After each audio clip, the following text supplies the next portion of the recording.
Nous pouvons donc aborder le premier point de notre ordre du jour, le rapport moral 2019, et nous allons nous intéresser au premier axe de notre stratégie, la promotion des objectifs de développement durable dans les stratégies d'entreprise par des partenariats. Et pour cela, je vais solliciter Bruno Duval, vice-président en charge des PME, membre du comité territoire du Global Compact, comité qui porte nos actions en région. Voilà, bonjour encore Bruno, vous avez la parole en connexion à distance depuis la Haute-Garonne.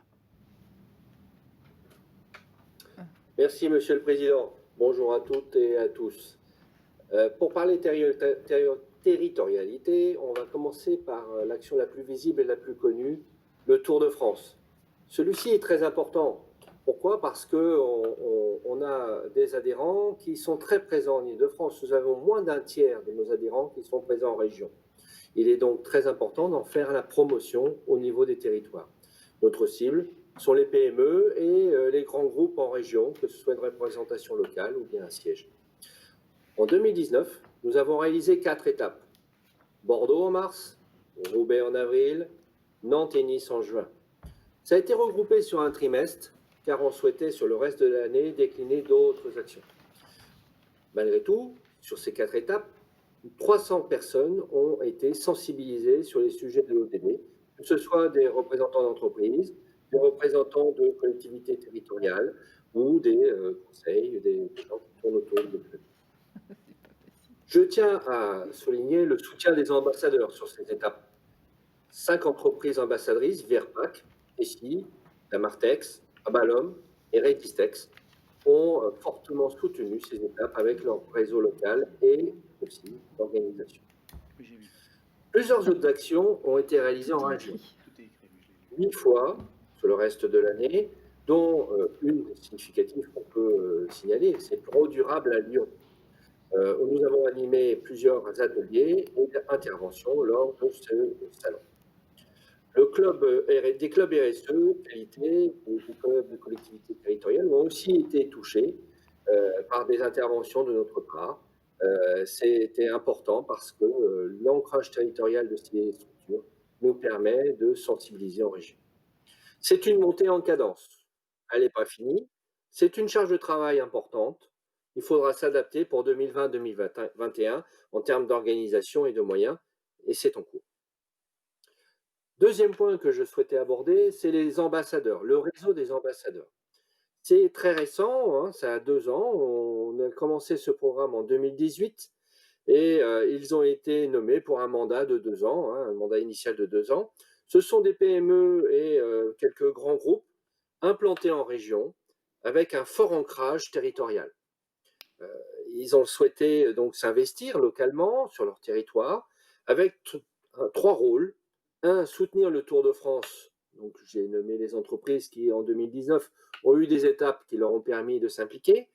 Représenter le Global Compact France sur des actions ponctuelles de sensibilisation ou d'explication auprès de personnes qui souhaitaient rejoindre l'initiative, ce qui a été très efficace d'ailleurs, et d'intervenir sur des événements ou des clubs.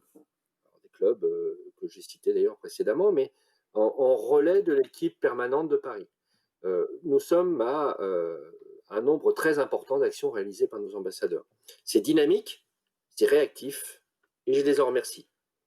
2021 va être le renouvellement des mandats, donc des entreprises ambassadrices, je pense, souhaiteront continuer, et c'est vrai que c'est un fonctionnement qui se déroule très bien, mais aussi on ouvre la porte à d'autres entreprises qui souhaitent s'impliquer.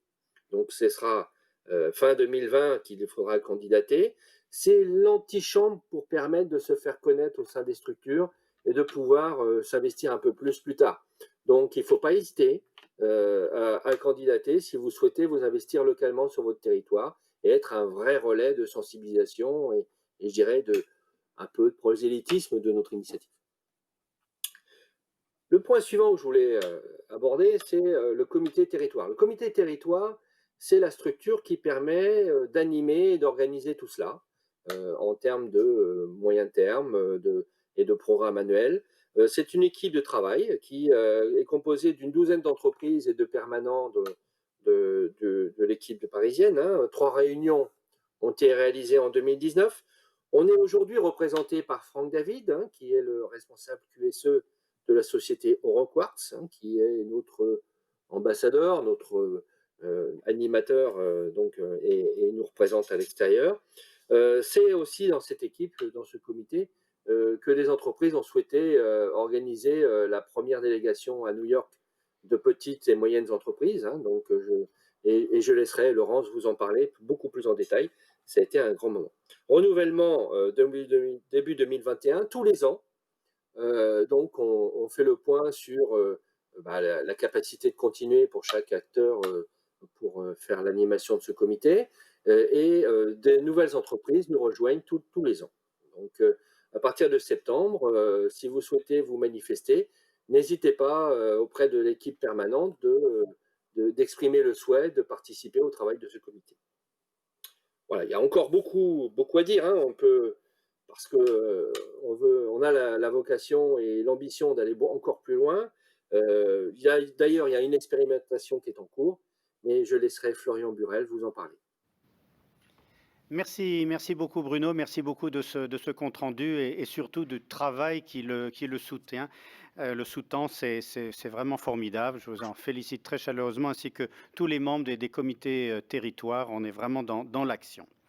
Alors, mesdames, messieurs, vous le voyez, 2019 a été une année riche en termes de promotion. Nous avons été très actifs. Je voudrais en particulier remercier les entreprises ambassadrices que Bruno vient d'évoquer et de les saluer, car ce sont elles qui portent les couleurs du Global Compact dans nos régions, qui activent leur réseau personnel pour le faire connaître.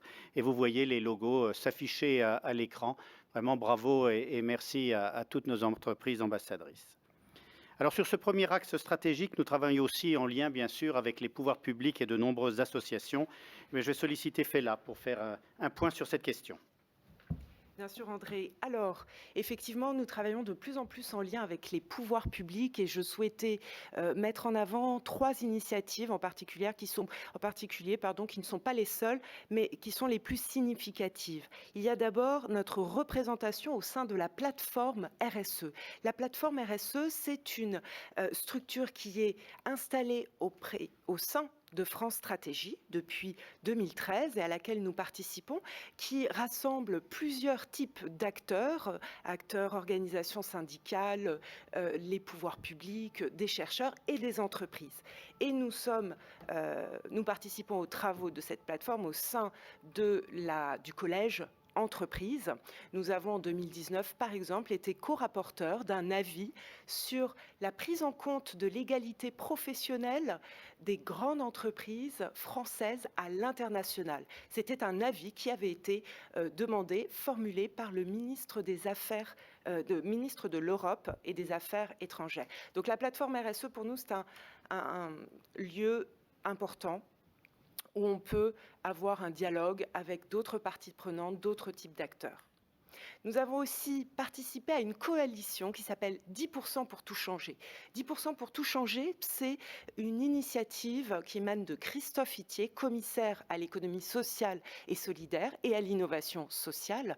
Le 10%, c'est le nombre à partir duquel on peut changer la donne dans une société.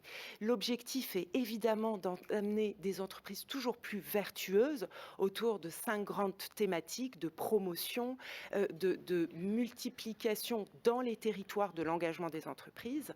Et au sein de cette coalition, nous coordonnons un groupe de travail sur la mesure de l'impact de l'engagement des entreprises. Vous allez avoir plus d'informations sur ce point dans les jours à venir, à la fois en direction du Global Compact France, mais bien sûr de Christophe Itier, commissaire à l'ESS et à l'innovation sociale. Enfin, dernier point qui est central pour nous, qui est peut-être le plus important, c'est la feuille de route nationale des objectifs de développement durable. Cette feuille de route sa rédaction a été coordonnée durant 2019 par le commissaire général au développement durable, Thomas Le Sieur, qui, je l'espère, nous écoute et que je salue.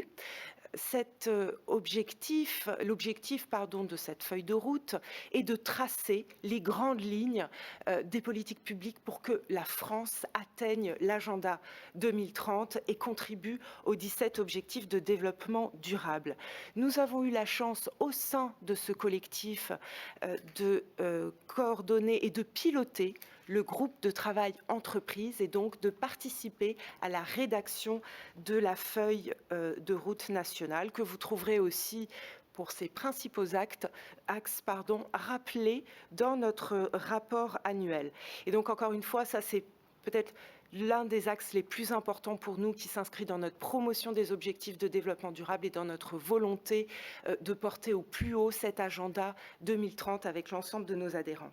Alors bien sûr, il y a d'autres actions. Nous participons avec le ministère de l'Europe et des Affaires étrangères à un groupe qui s'appelle Innover Ensemble. Nous soutenons le Global Deal, qui est une initiative autour du dialogue social à l'international et plein d'autres choses que vous retrouverez dans notre rapport annuel. Voilà André pour cette partie sur nos liens, certains de nos liens avec les pouvoirs publics. Eh bien, merci beaucoup, Fela. Tout ceci est évidemment très, très important dans un pays comme le nôtre.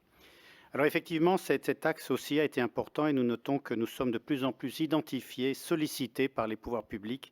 Nous sommes auditionnés dans le cadre de missions au Sénat et au Parlement plus généralement. Et vraiment bravo, je ne peux que saluer le travail des membres du bureau et en particulier, il est avec nous, celui de Gilles Vermaux-Desroches, qui porte bien cet axe avec détermination.